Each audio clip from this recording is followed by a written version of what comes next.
Everyone loses direction from time to time. But what if you got so lost you couldn't find your way anywhere? Black Box TV presents Where Are You?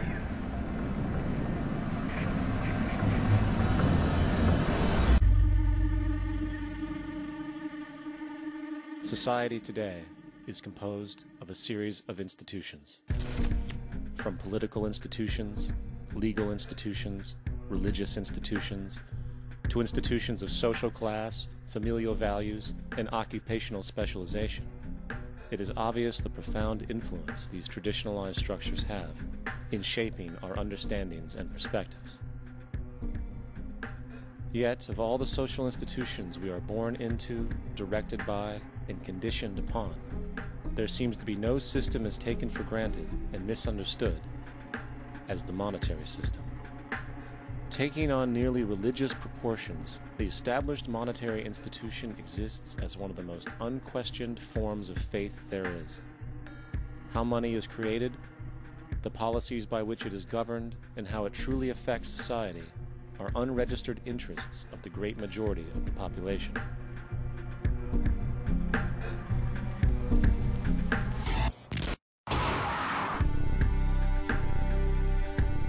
In a world where 1% of the population owns 40% of the planet's wealth, in a world where 34,000 children die every single day from poverty and preventable diseases, and where 50% of the world's population lives on less than $2 a day, one thing is clear: something is very wrong. And whether we are aware of it or not, the lifeblood of all of our established institutions, and thus society itself, is money.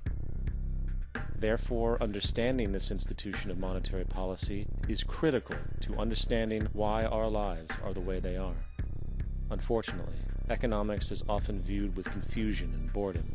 Endless streams of financial jargon coupled with intimidating mathematics quickly deters people from attempts at understanding it. However, the fact is, the complexity associated with the financial system is a mere mask, designed to conceal one of the most socially paralyzing structures humanity has ever endured.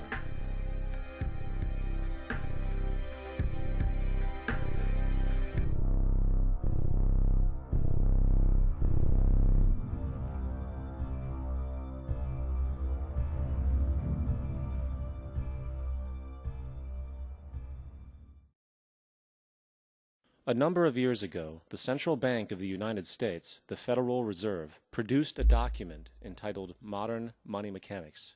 This publication detailed the institutionalized practice of money creation as utilized by the Federal Reserve and the web of global commercial banks it supports. On the opening page, the document states its objective.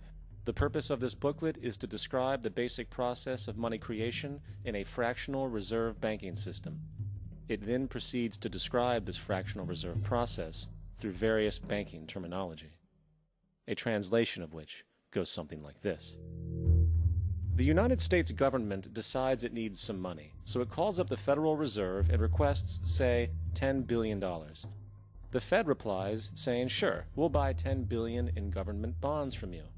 So the government takes some pieces of paper, paints some official-looking designs on them, and calls them treasury bonds. Then it puts a value on these bonds to the sum of $10 billion and sends them over to the Fed. In turn, the people at the Fed draw up a bunch of impressive pieces of paper themselves, only this time calling them Federal Reserve notes, also designating a value of $10 billion to the set.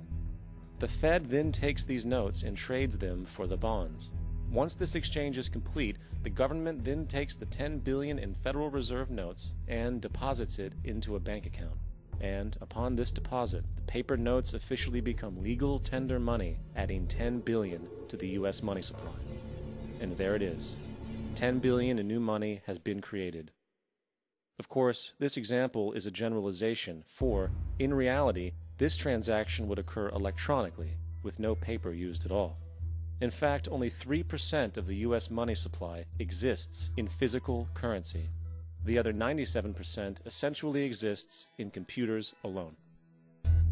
Now, government bonds are, by design, instruments of debt, And when the Fed purchases these bonds, with money it essentially created out of thin air, the government is actually promising to pay back that money to the Fed. In other words, the money was created out of debt.